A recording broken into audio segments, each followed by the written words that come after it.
22 साल कबल 12 अक्टूबर 1999 को उस वक्त के वजीर आजम नवाज शरीफ की हुकूमत का तख्ता उलटने के ऑपरेशन की निगरानी करने वाले 111 ब्रिगेड के commander lieutenant general retire Salahuddin Satti ने पहली बार इस दिन और इससे जुड़े वाकयात पर बात करते हुए इसे एक अफसोसनाक दिन करार दिया है।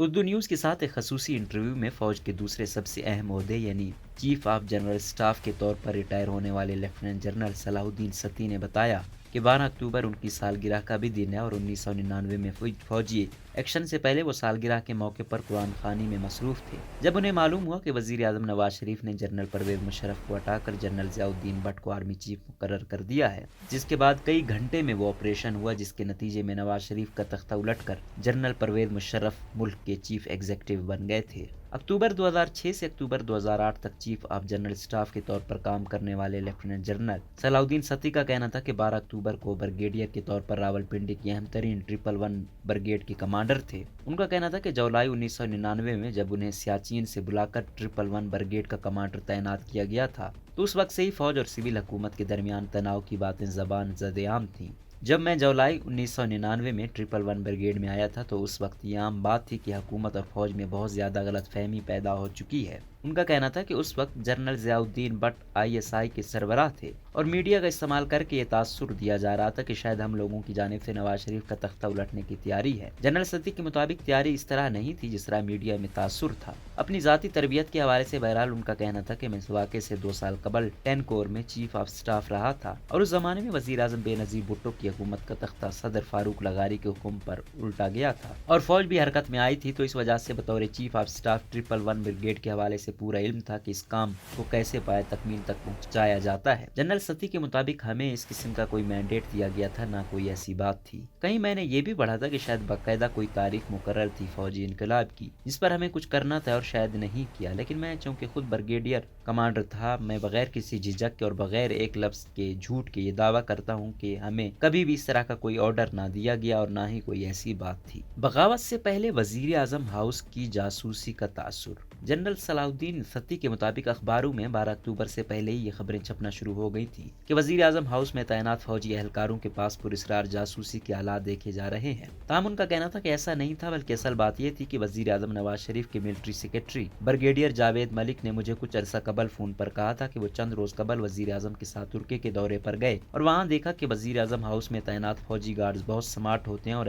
हल्के फुल्के हथियारों और आलात से लैस होते हैं, तो आप भी इस हवाले से कुछ करें। जनरल सत्ती चूंकि 111 ब्रिगेड के कमांडर के तौर पर वजीर आजम और ऐवान सदर की सिक्योरिटी के जिम्मेदार थे, तो उन्होंने कहा कि ब्रिगेडियर जावेद मलिक की बातचीत के बाद एक नई यूनिट कोहाट से वजीर आजम ऑफिस की सिक्योरिटी के लिए भेजी गई, जिसके पास पुराने वायरलेस सेटों के बजाय हल्के फुल्के वाकी टाकी थे जिनके साथ वो बहुत स्मार्ट लगते थे। जनरल सत्ती के मुताबिक अखबारों में जासूसी की खबरों की अशात के अलावा उन्हें वजीर आजम हाउस में सिक्योरिटी पर तैनात एक ब्रिगेडियर ने भी फोन करके बाकायदा कहा कि क्या हमारी मॉनिटरिंग हो रही है। मैंने उन्हें बताया कि मैं आपको वॉकी टाकी सेट भेज देता हूं ताकि आप देख लें कि ये मॉनिटरिंग के आलात हैं या सिर्फ बातचीत के लिए हैं। बकौल उनके मैंने उन्हें कहा कि आप देख लें पहले, क्योंकि अगर हमने हटा दिया तो आप यही कहेंगे कि चूंकि हमने निशानदेही की तो इसलिए उन्होंने वो आलात छुपा दिए, इसलिए देख लें कि क्या चीज़ है। जनरल सत्ती का कहना था कि जब नवाज शरीफ के वालिद मियां शरीफ ने अपने बेटों को और जनरल परवेज मुशर्रफ को बुलाकर उनका तस्फिया कराया और कहा कि आप सब आपस में भाई हैं और इसके बाद जनरल मुशर्रफ को उम्रे पर भी ले गए, तो ये तासुर था कि हर चीज़ तय हो गई है, अब कोई मसला नहीं रहा। इसी वजह से जनरल परवेज मुशर्रफ दौरे पर श्रीलंका चले गए थे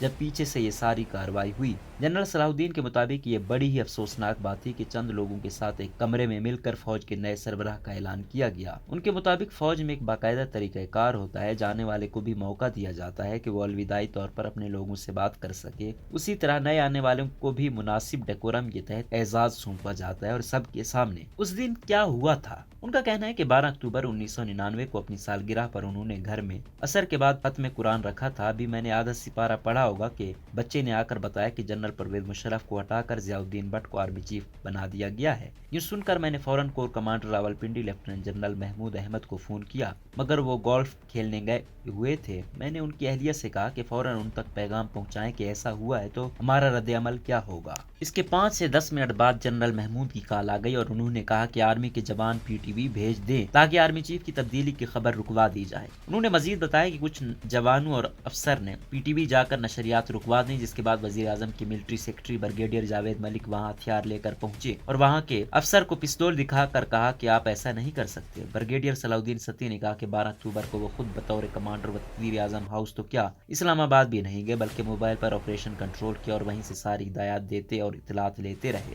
انہوں نے بتایا کہ ایوان صدر سے یونٹ PTV بھیجنے کے علاوہ کچھ جوان وزیر اعظم ہاؤس کے دروازے وغیرہ پر بھی بھیجے گئے، مگر ہمارا کوئی بھی جوان وزیر اعظم ہاؤس کے اندر شام تک داخل نہیں ہوا جب تک جنرل محمود وہاں خود نہیں پہنچے۔ انہوں نے بتایا کہ باقی نفری کو ایئرپورٹ بھیجا گیا تھا اور چند ایک اہم وزراء تھے جن کو 111 بریگیڈ کے جوانوں نے حفاظتی تحویل میں زیادہ تر ان کے گھروں میں ہی لیا تھا، کسی کو اٹھا کر لایا نہیں گیا تھا۔ ان کے مطابق پھر شام کو جنرل محمود پہلی دفعہ وزیر اعظم ہاؤس کے اندر گئے، ان کے ساتھ میجر جنرل علی جان اور اکزئی اور کچھ لوگ یعنی سپاہی بھی تھے اور وہ وزیر اعظم نواز شریف کو وہاں سے لے کر آئے۔ وزیر اعظم ہاؤس کے اندر کے ماحول کے حوالے سے انہوں نے بتایا کہ اس وقت تناؤ کی کیفیت پیدا ہوئی جب بھیجے گئے سپاہیوں اور کمانڈنگ افسران کا نئے نامزد آرمی چیف جنرل ضیاء الدین سے سامنا ہوا۔ جنرل ضیاء الدین اپنے ساتھ اسپیشل سروسز گروپ یعنی SSG کے ریٹائرڈ کمانڈوز کی ٹیم بھی وزیر اعظم ہاؤس لے کر گئے ہوئے تھے جو مسلح تھی اور متحرک بھی تھی۔ جنرل ضیاء الدین کی ٹیم کے لوگ ریٹائرڈ کمانڈوز بہت زیادہ حرکت کر رہے تھے تو مجھے CO نے کہا کہ سر یہ بہت متحرک ہیں اور یہ نہ ہو کہ کہیں فائر ہو جائے، پھر کنٹرول کرنا مشکل ہوگا۔ تاہم جب جنرل ضیاء الدین کو میرے کمانڈنگ افسر کی طرف سے کہا گیا کہ اپنے لوگوں کو روکیں ورنہ کسی کی جان کی ضمانت نہیں دی جا سکتی تو انہوں نے بات مان لی اور انہیں وہیں